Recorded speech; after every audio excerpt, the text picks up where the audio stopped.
Foque. A lusofonia em foco. Bem-vindos a mais um programa em Foque pela Rádio Transforme e pela revista Em Comunidade. Hoje nós recebemos aqui a professora Carolina Cristóvão Grilo, que é professora da pós-graduação em Sociologia da Universidade Federal Fluminense e é também coordenadora do GENI, que é o Grupo de Estudos dos Novos Ilegalismos. Seja bem-vinda, Carolina. Obrigada pelo convite. Antes de começarmos propriamente a entrevista, gostaríamos de pedir a você que nos segue, que curta, que compartilhe, que comente esse conteúdo, que envie perguntas e que inscreva-se no nosso canal. Boa tarde, Carolina. Nós vamos falar hoje sobre o massacre que aconteceu no Jacarezinho. E o massacre, no fundo, foi um crime de Estado. Crime de Estado, inclusivamente, já proibido pelo Supremo Tribunal Federal, que proibiu intervenções daquelas nas favelas, e, no entanto, o governo de Bolsonaro e o governador do estado do Rio de Janeiro decidiram fazer aquela intervenção que redundou no massacre. Porque é que, ou como é que o Supremo Tribunal tinha decidido, porquê e como o Supremo Tribunal Federal tinha decidido que operações daquelas não deveriam ocorrer nos bairros favelados? Bem, essa foi uma decisão liminar do ministro Edson Fachin, do Supremo Tribunal Federal, que depois foi confirmada em tribunal pleno, ou seja, pelos 11 ministros do Supremo, por maioria de, acho que, 9-2. E essa decisão liminar ela veio de um pedido de medida cautelar, de antecipação de tutela, dentro de um processo que é a arguição de descumprimento de preceito fundamental de número 635, a chamada ADPF 635 ou ADPF das favelas pela vida. Essa foi uma ADPF solicitada, uma ação judicial solicitada pelo Partido Socialista Brasileiro, em novembro de 2019, ou seja, antes da pandemia, para apurar violações de direitos, violação de direito à vida e à segurança, etc., por parte do governo do Estado do Rio de Janeiro. Essa ação foi necessária, em tese, todas as questões relacionadas à segurança pública são de competência estadual no Brasil, que é um país federativo, né, uma república federativa. Mas esgotadas todas as possibilidades de intervir a respeito das violações de direitos humanos praticadas pelo Estado do Rio de Janeiro, foi a Suprema Corte, né, o STF, foi acionado para arbitrar em relação a isso. Então, formou-se uma coalizão com diversos movimentos de favelas, organizações de direitos humanos e órgãos de Estado, inclusive a Defensoria Pública do Rio de Janeiro, e grupos de pesquisa. Nós, do GENI, estamos colaborando com essa DPF por meio de relatórios para instruir esse processo. Foram solicitadas uma série de medidas, coisas como, ao realizar operações em favelas, que são, né, operações armadas, de incursão armada em territórios que a polícia vai taxar como áreas sensíveis, exigências como não dar tiro do alto do helicóptero, não usar helicópteros como base, com plataforma de tiros, como ter uma ambulância junto com a polícia para o caso de pessoas feridas serem socorridas imediatamente, não promover tiroteios nas imediações de escolas e postos de saúde. As exigências são bastante pontuais para estabelecer limites democráticos às ações da polícia, né? Maior transparência de dados, e no âmbito desse processo, que ainda corre no Supremo Tribunal Federal, ainda não foi julgada a DPF, mas foi concedida essa decisão liminar, que era para suspender as operações durante a pandemia do novo coronavírus, porque ocorreram uma série de situações em que organizações de direitos humanos estavam promovendo ajuda humanitária, distribuindo alimentos em favelas, em comunidades pobres do Rio de Janeiro, e essas ações humanitárias foram interrompidas por tiroteios iniciados pela polícia, que colocavam em risco as organizações que estavam atuando nesses espaços.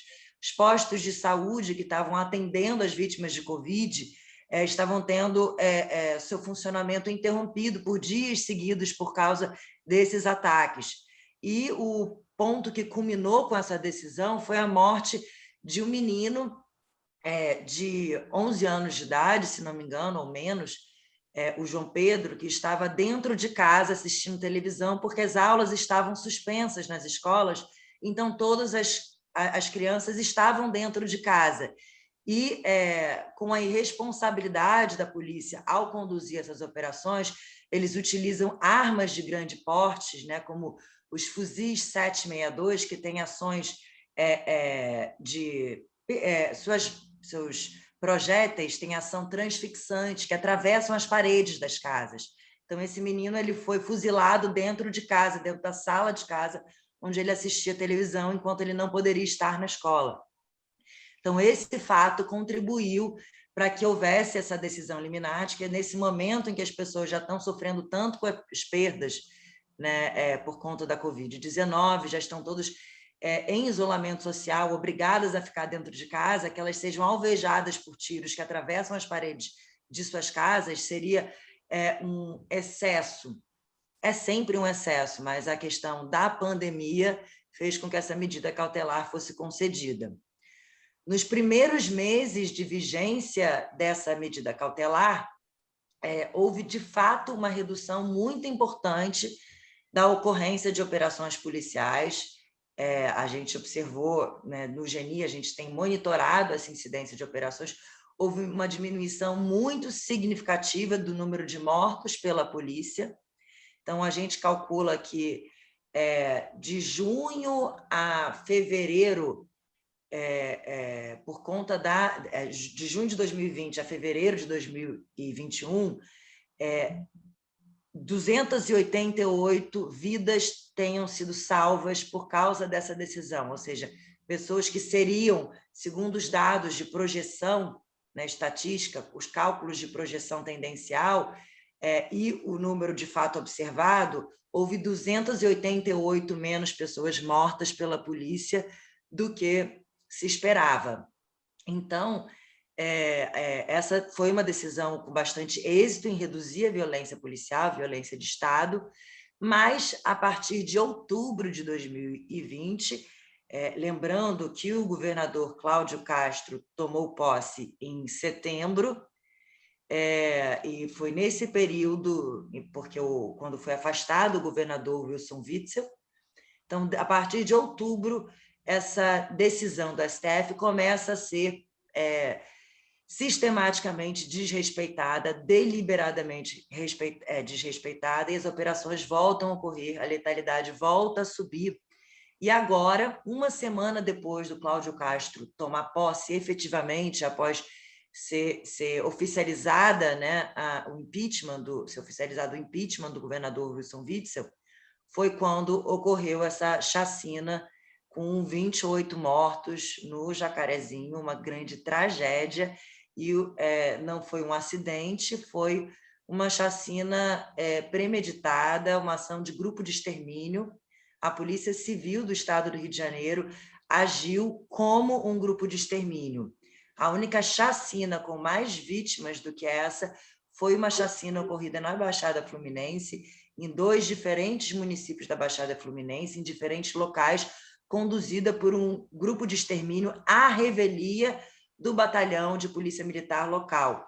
Essa é a primeira vez que há um número tão grande de mortos em uma operação policial oficial, avalizada pelas autoridades policiais e políticas. Ou seja, essa operação não poderia ter sido conduzida sem o aval do secretário de Polícia Civil, o Alan Turnovski, e sem o aval do governador Cláudio Castro, que são, sim, responsáveis por essas mortes.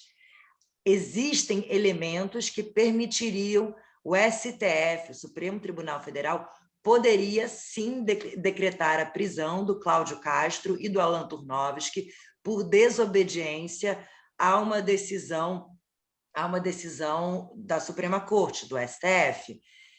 Até agora não fizeram isso por motivos políticos, porque há, no momento, uma tensão muito grande a nível federal, uma tensão entre o Executivo e o Poder Judiciário. Então, há uma tensão grande entre os três poderes. O Legislativo está investigando o Poder Executivo, o STF está respaldando a atribuição do Legislativo de investigar o Poder Executivo, e o presidente da República tem mobilizado os seus seguidores fanáticos bolsonaristas, todas as redes bolsonaristas, para solicitar o fechamento da Suprema Corte. Então, há uma tensão entre os poderes que dificulta um pouco a ação do STF no sentido de prender mais um governador do Rio de Janeiro, porque todos os anteriores foram presos também. Aquilo que chegou aqui, a informação que chegou nos meios de comunicação a Portugal, é que a polícia entrou logo a disparar, não pretendeu prender ninguém, começou logo a disparar. Entrou e começou logo a disparar. A polícia sempre entra atirando, sempre entra atirando. Se a gente olhar os dados, né, de pessoas mortas pela polícia, eles são sempre assustadores. Em 2019, por exemplo, que foi o primeiro ano da gestão do Witzel, foi o ano mais violento no estado do Rio de Janeiro, com 1.810 pessoas assassinadas pela polícia no estado do Rio de Janeiro, que é um estado com 16 milhões de habitantes. A maioria dessas mortes todas concentradas na região metropolitana do Rio de Janeiro, que tem cerca de 11 milhões de habitantes. Ou seja, a gente tem um cenário em que 1/3 das mortes violentas cometidas no estado do Rio de Janeiro são praticadas pela polícia. Ou seja, mais de 30% das mortes violentas no estado do Rio de Janeiro são mortes cometidas pelo Estado.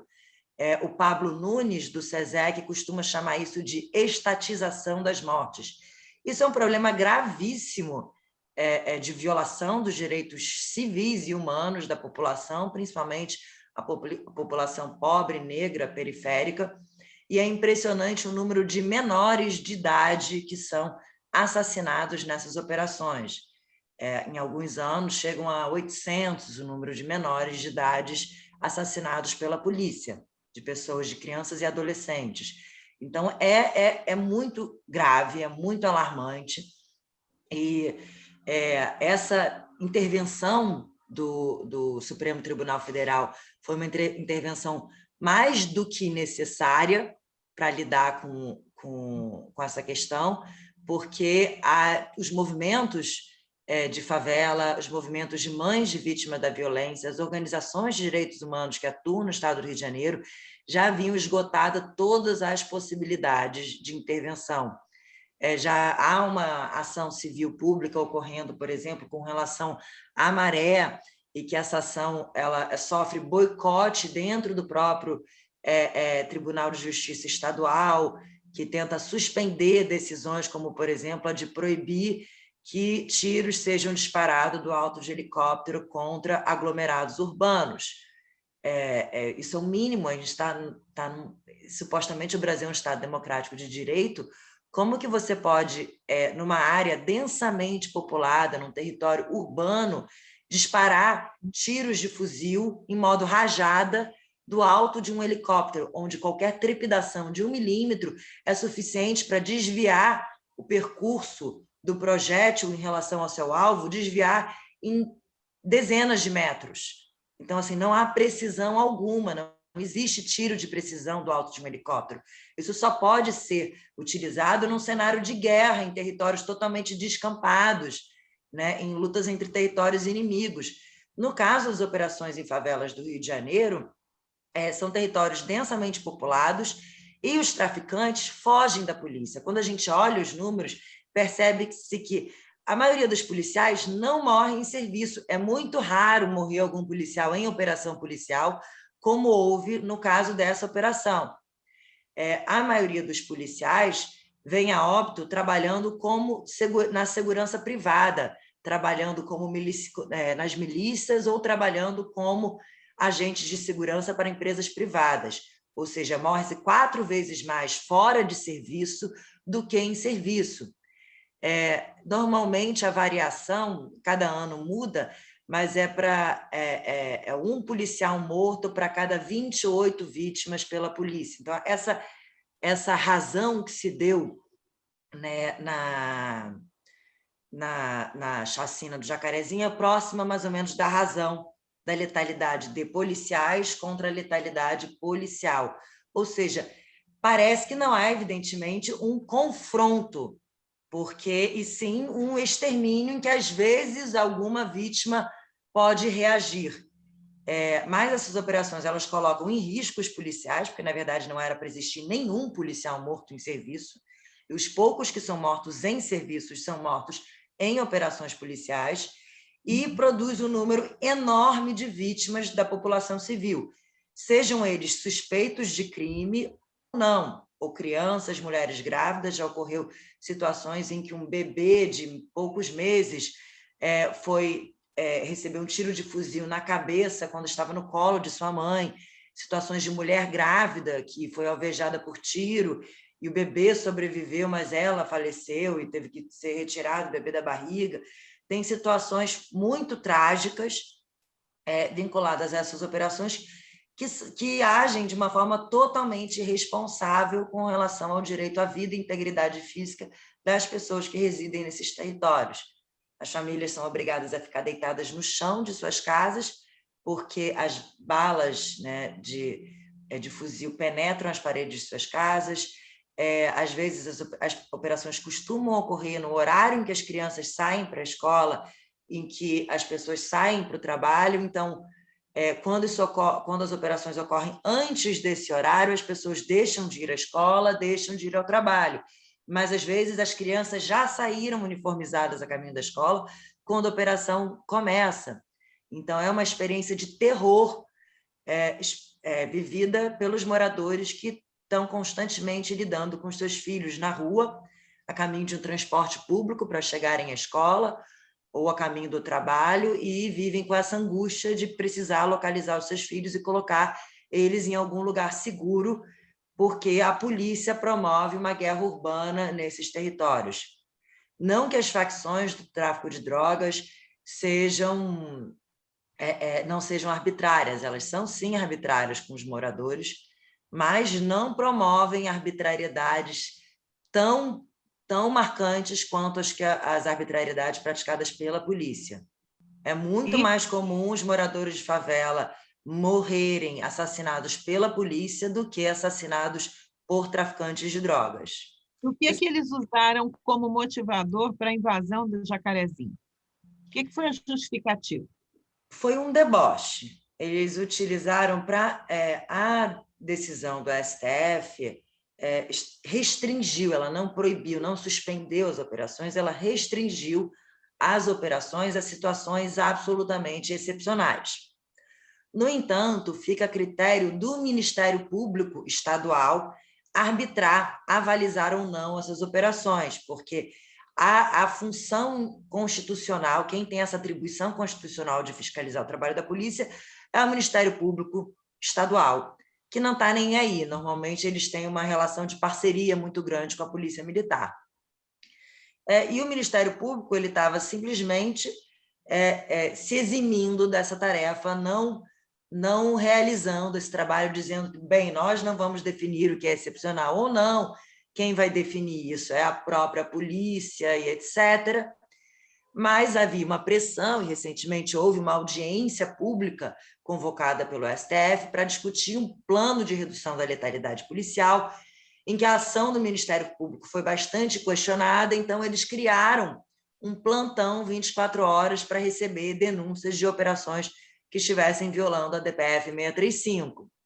Então a Polícia Civil se deu ao trabalho de formular, pelo menos formalmente, uma motivação que se enquadra como excepcional, porque ela envolve a proteção da criança e adolescente.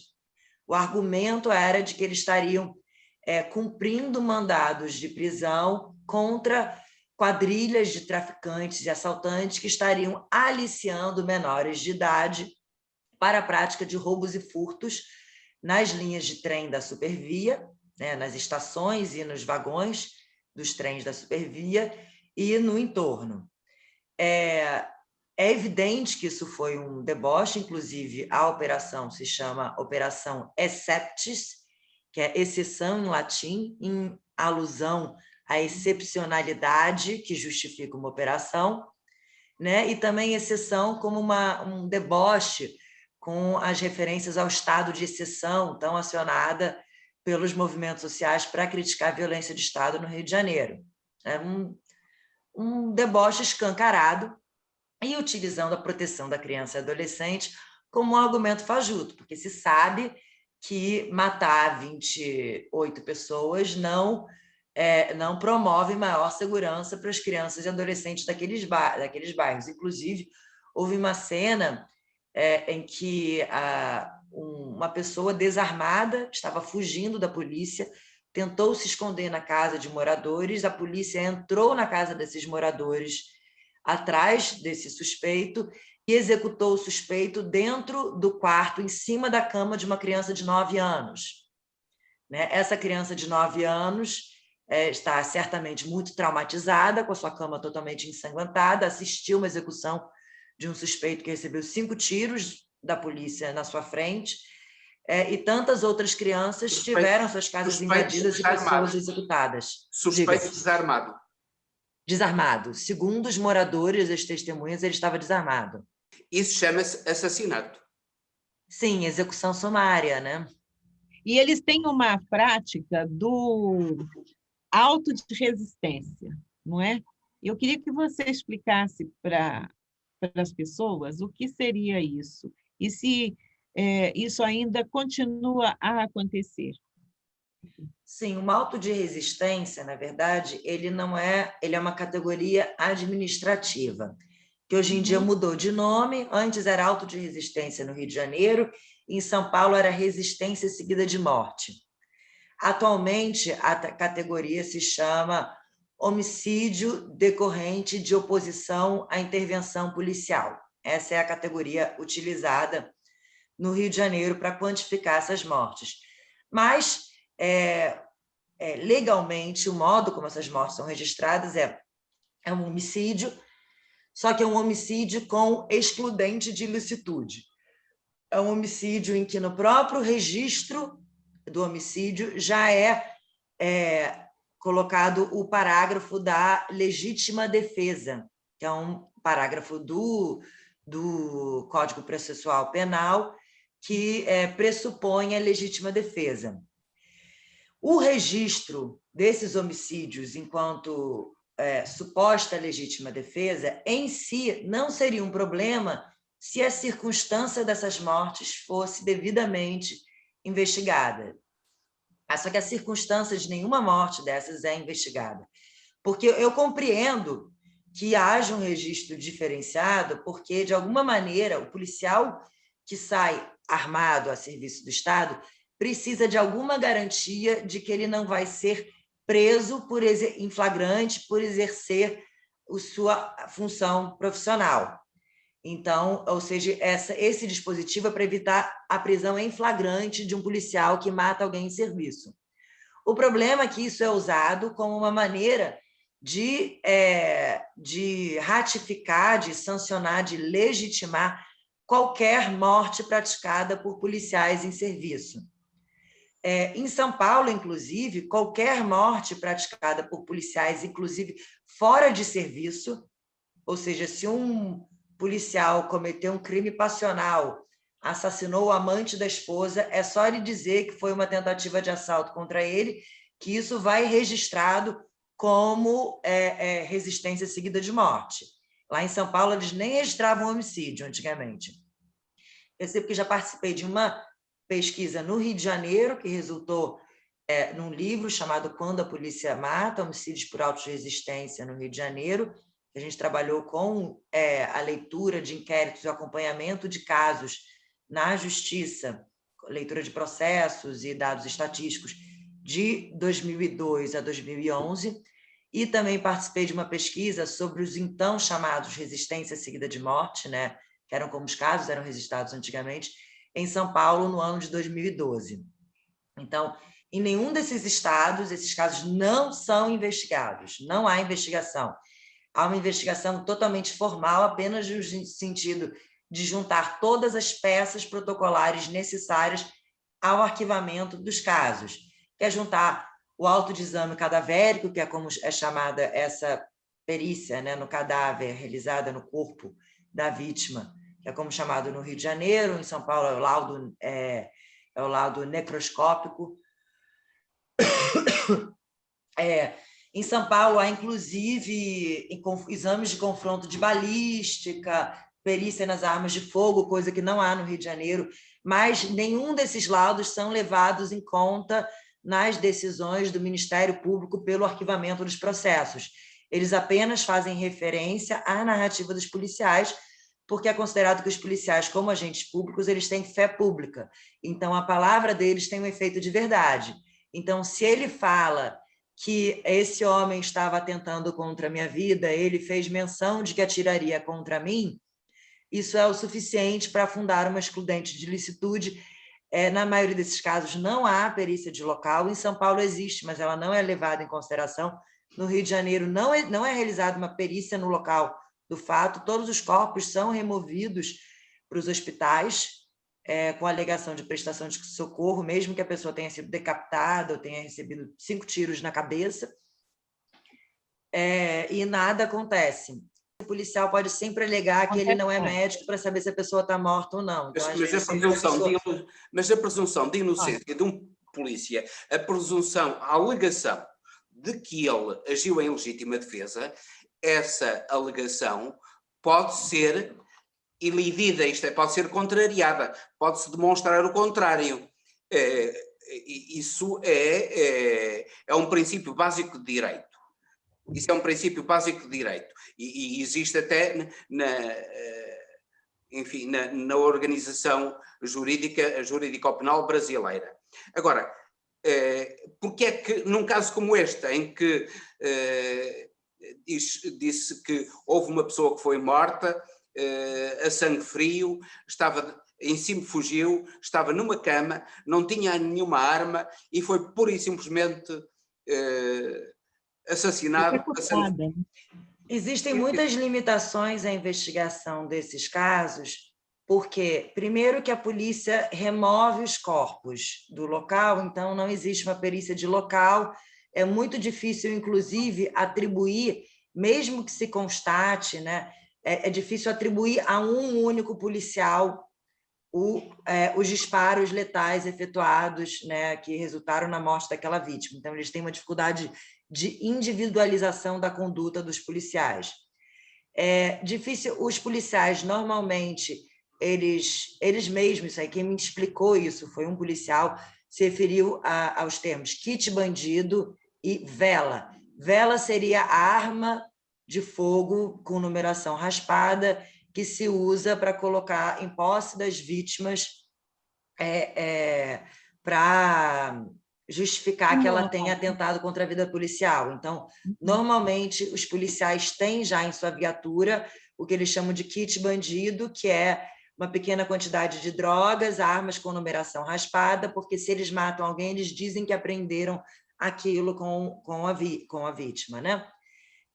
Em São Paulo, inclusive, a gente observou que 12% dos casos não estavam portando arma de fogo, estavam ou com uma arma de brinquedo, um simulacro de arma de fogo, ou uma arma branca, tipo uma faca, ou nada.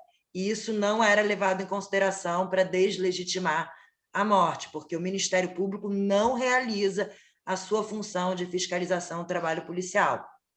Há uma dificuldade também, que é o medo das testemunhas. Não há um sistema de proteção às testemunhas e as pessoas que testemunham contra a polícia são assassinadas, ameaçadas, então dificilmente alguém vai ao tribunal do júri para testemunhar contra a polícia.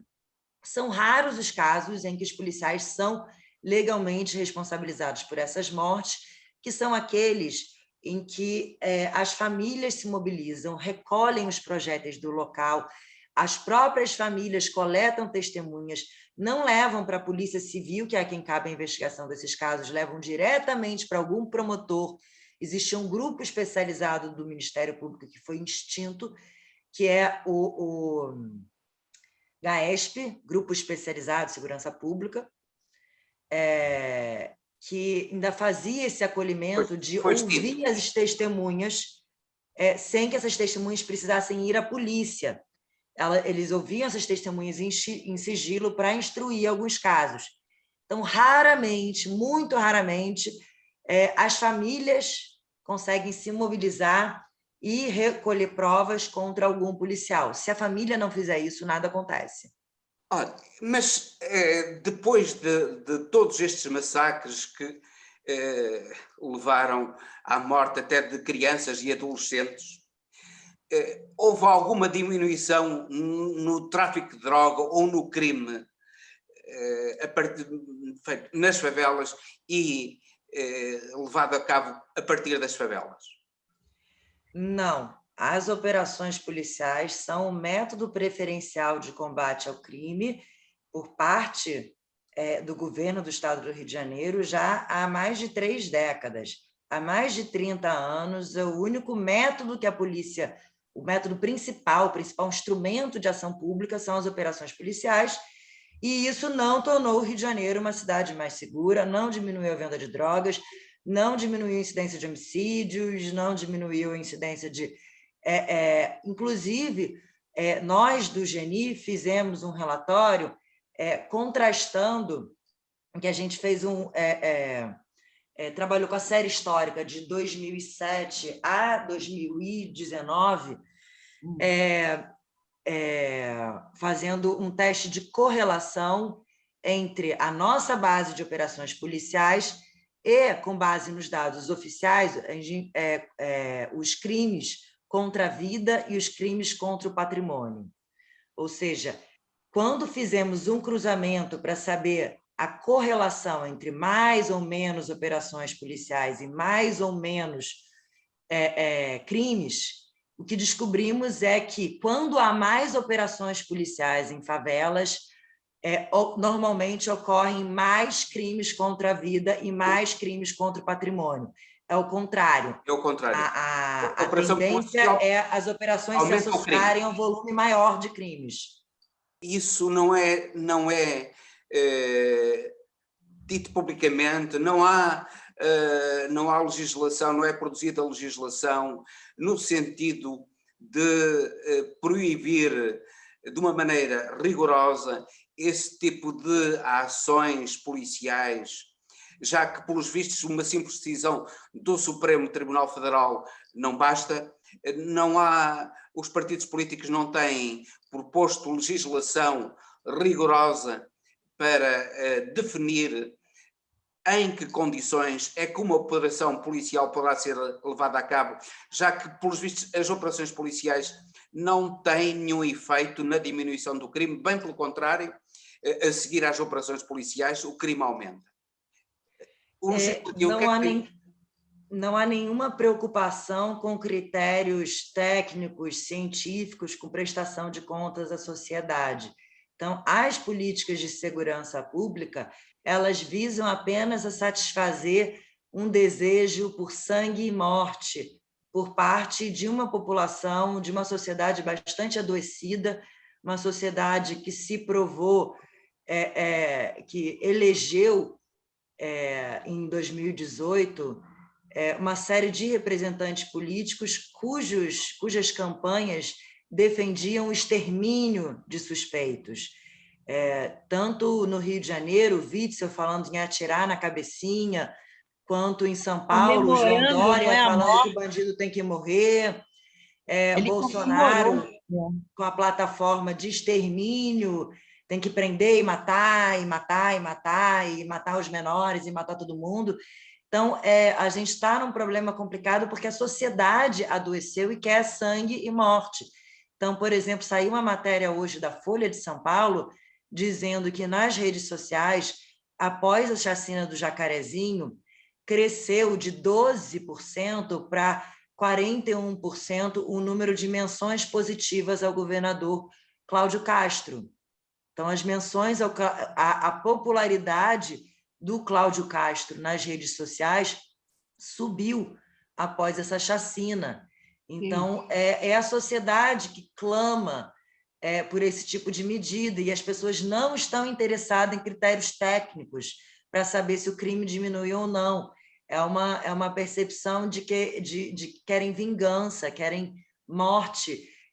Há um racismo tão entranhado na sociedade brasileira que a morte de jovens negros pobres é uma fonte de prazer para boa parte da população que é racista, que é autoritária, que está compactuando com esse tipo de crime coletivo. Então, é muito complicado, a gente vem tentando emplacar na imprensa relatórios, dados científicos para tentar demonstrar a ineficácia dessas operações, mas isso é contra o senso comum. O senso comum tende a acreditar que a solução para a criminalidade é matar as pessoas. Então, por mais que mais de 30 anos matando as pessoas, o crime contra o Rio de Janeiro continua tão ou mais violento do que antes.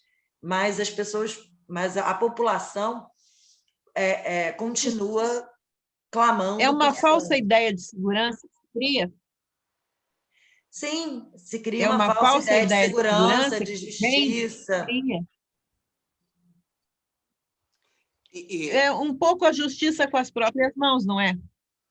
Sim, e há uma irracionalidade nisso, porque, por exemplo, os assaltos, boa parte da sensação de insegurança por parte da população se deve ao aumento dos assaltos, dos roubos à mão armada no Rio de Janeiro, porque homicídio, de uma maneira geral, é algo que se restringe mais ao território das favelas e principalmente às pessoas envolvidas em grupos criminais armados. A maioria dos homicídios ocorrem entre as pessoas que participam, né, de milícias, tráfico de drogas, etc.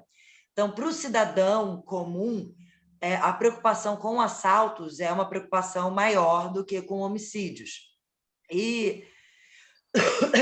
Só que é contraintuitivo achar que realizar uma operação policial num território onde se supõe que residam os assaltantes, achar que é assim que você vai combater os assaltos, é uma tolice. Na verdade, toda a bibliografia internacional chama atenção para o fato de que mais importante é seguir a mancha criminal e aumentar o policiamento ostensivo nos territórios onde os assaltos ocorrem e investigar com inteligência as redes de receptação.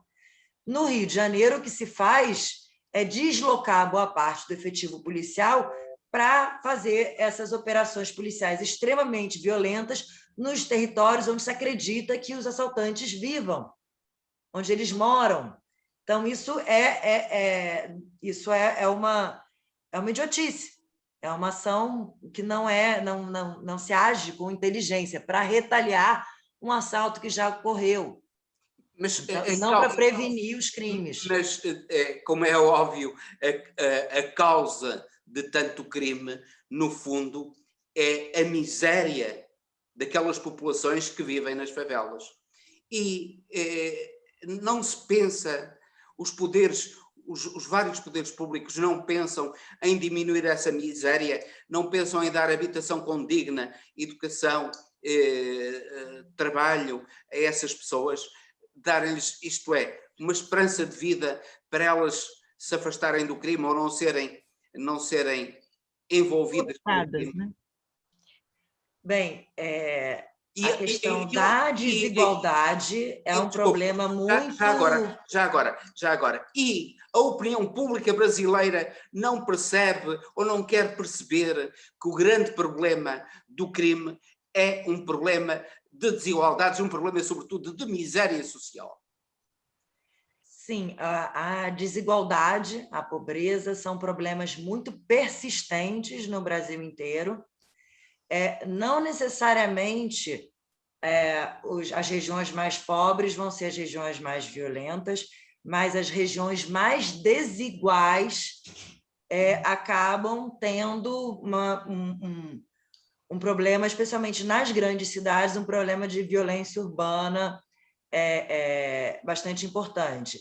Não dá para a gente fazer uma correlação imediata entre pobreza e violência, porque a maioria dos pobres não praticam crimes, né? E a gente tem que sempre ter uma atenção para o fato de que os crimes mais reprimidos que são os crimes praticados pelos pobres, como o tráfico de drogas, como os assaltos, os furtos, e os crimes menos reprimidos são os crimes praticados pelos ricos. Os crimes se distribuem igualmente por todas as classes, mas os crimes que são possíveis de serem praticados pelos mais pobres são os crimes mais sujeitos à repressão, que são crimes à mão armada, por exemplo. Ou seja, uma pessoa de classe alta não precisa praticar um roubo à mão armada, ela pode praticar outros crimes sem violência armada, porque há uma disposição de meios para a prática de outros crimes, de corrupção, por exemplo, de evasão fiscal,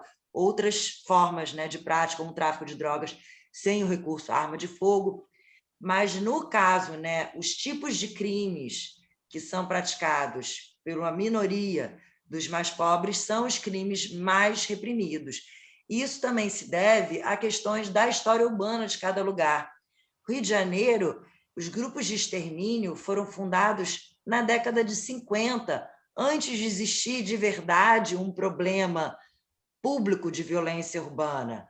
Os primeiros grupos de pequenos assaltantes que roubavam um comércio ali e outro aqui já eram executados por grupos de extermínio que foram criados formalmente dentro das instituições policiais. E isso foi complexificando a questão da violência urbana, especificamente no Rio de Janeiro, que não é a mesma de outras cidades brasileiras. Então, todos os territórios de moradia de baixa renda são controlados por grupos armados, sejam eles facções do tráfico de drogas ou grupos de milícias, que praticam não só crimes aquisitivos contra as pessoas que têm dinheiro, mas principalmente praticam a extorsão da população pobre, extorsão deles, assim, controlando os mercados de serviço de oferta de luz, água, gás, transporte público, moradia. Esses se tornaram mercados explorados por grupos criminais armados que vão controlar toda a urbanização de uma série de territórios onde vivem as pessoas pobres, principalmente as milícias, que promoveram toda a expansão urbana na zona oeste do Rio de Janeiro e se tornaram os principais grupos armados no Rio de Janeiro, que são grupos que contam com a participação de policiais.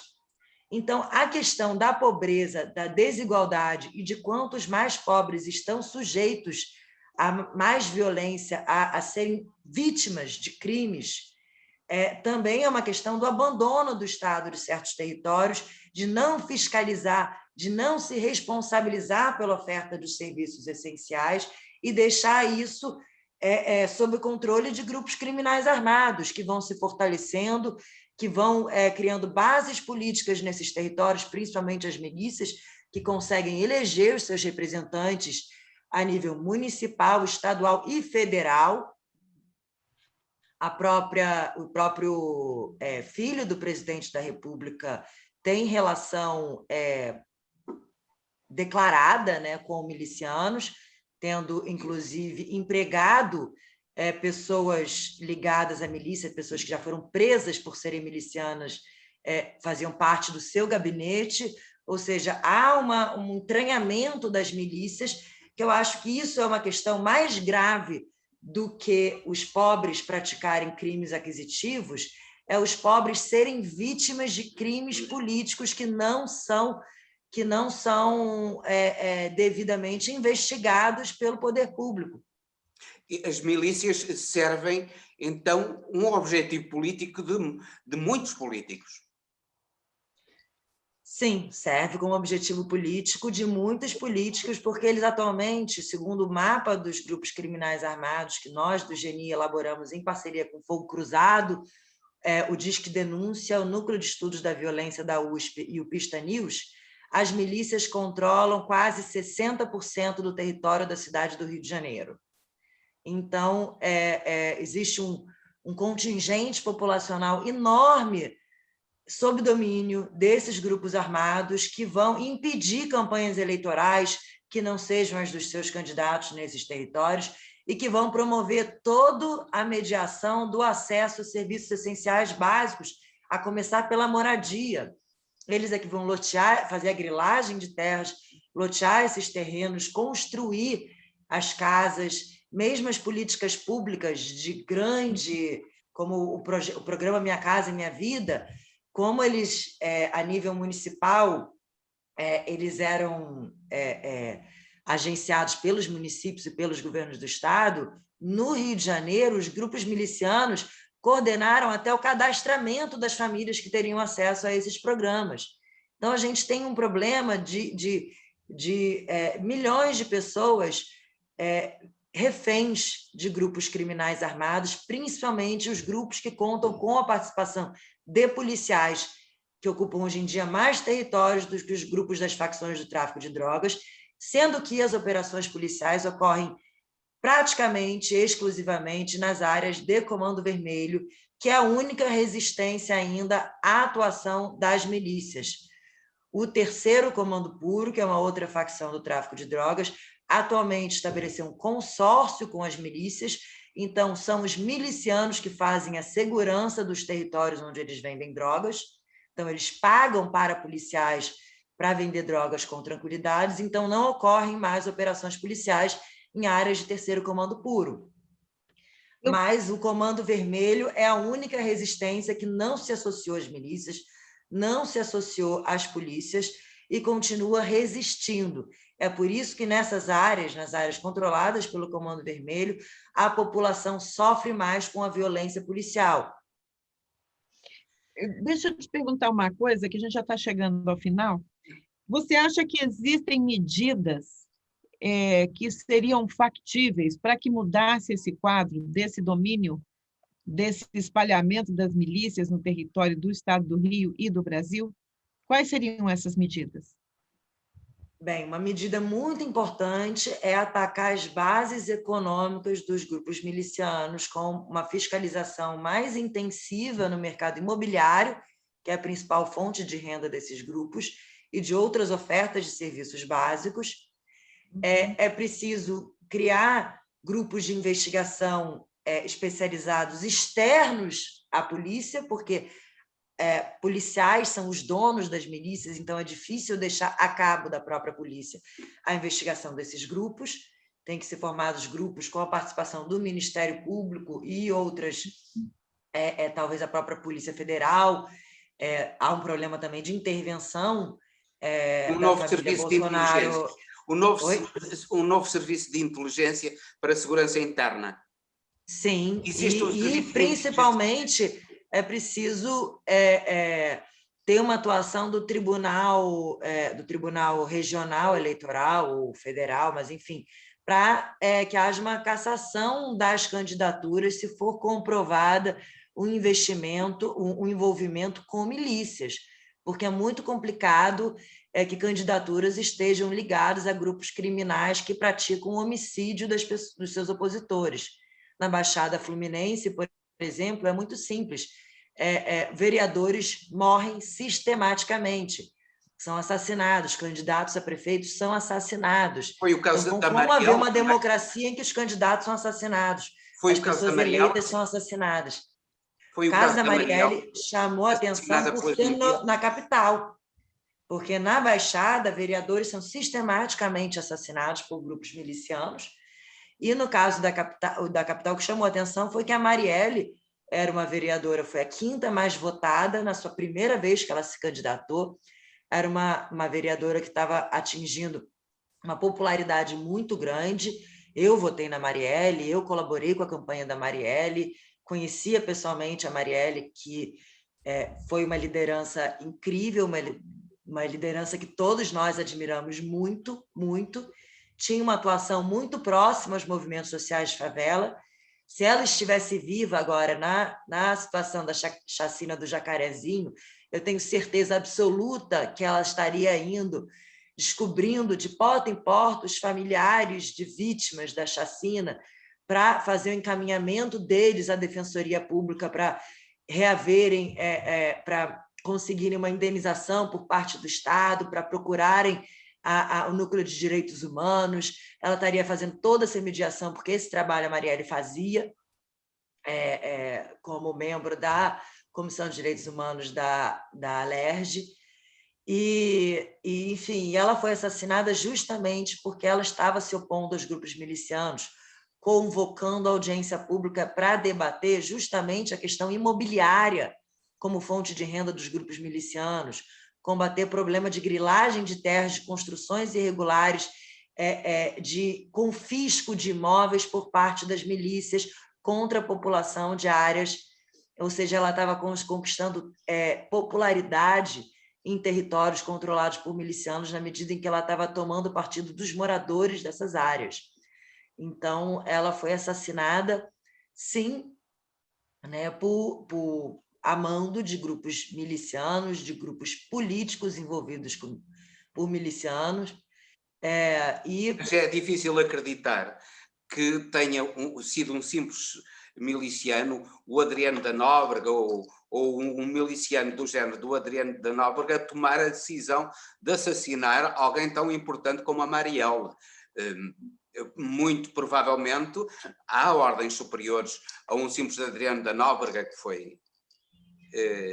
Sim, com certeza foi feito com respaldo político de pessoas muito importantes.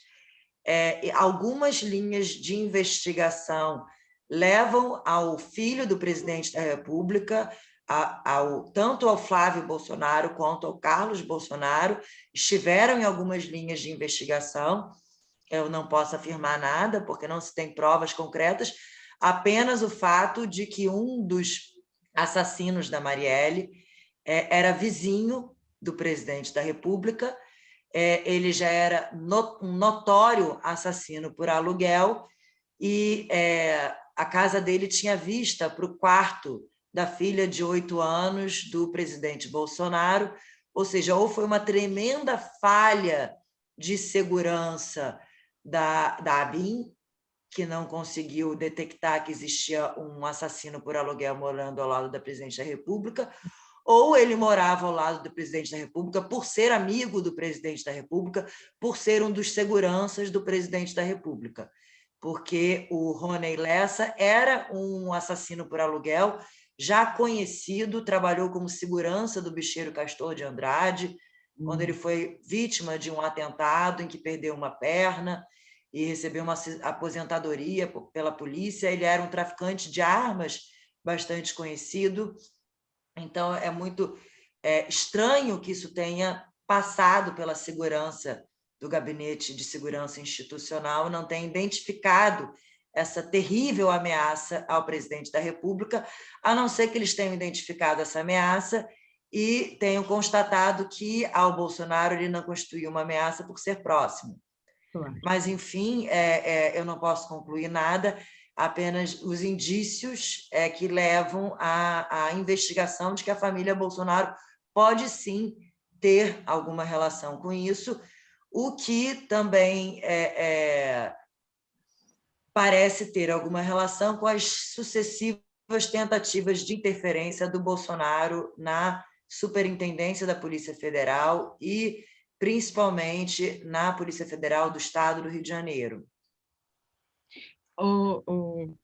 Carolina, o nosso tempo já chegou ao fim e eu gostaria de convidar você para uma próxima entrevista, porque há muitas questões ainda sobre, por exemplo, por que eles vão à favela buscar a título de combater tráfico de drogas, se todo mundo sabe que os mandantes não moram na favela, não é? Que os donos disso não estão na favela. E as drogas não são produzidas na favela. Não são produzidas, não há plantação de maconha, não há nada na favela, não é? Então, deixo aqui o meu convite para o nosso próximo encontro, se você aceitar, se você nos der o prazer. E eu me despeço de você agradecendo imensamente por tudo isso que você falou. Foi Eu muito agradeço o convite e me coloco à disposição.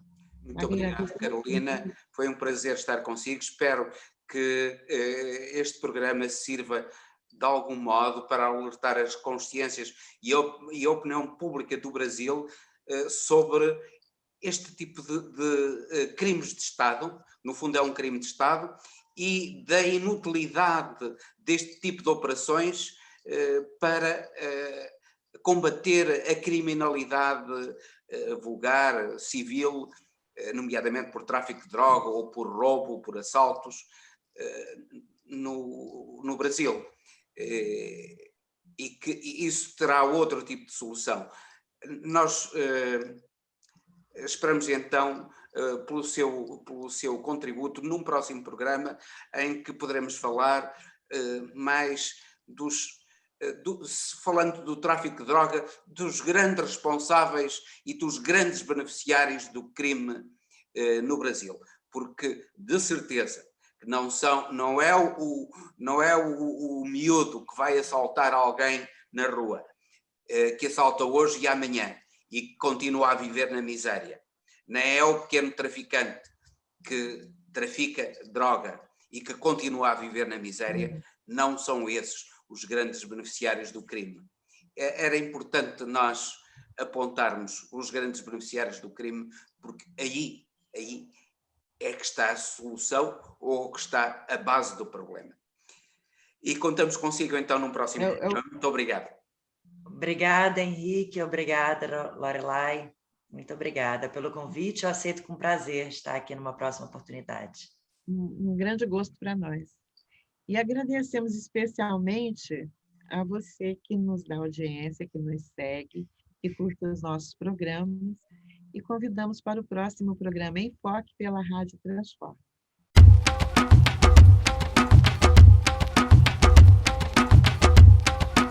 Enfoque. A lusofonia em foco.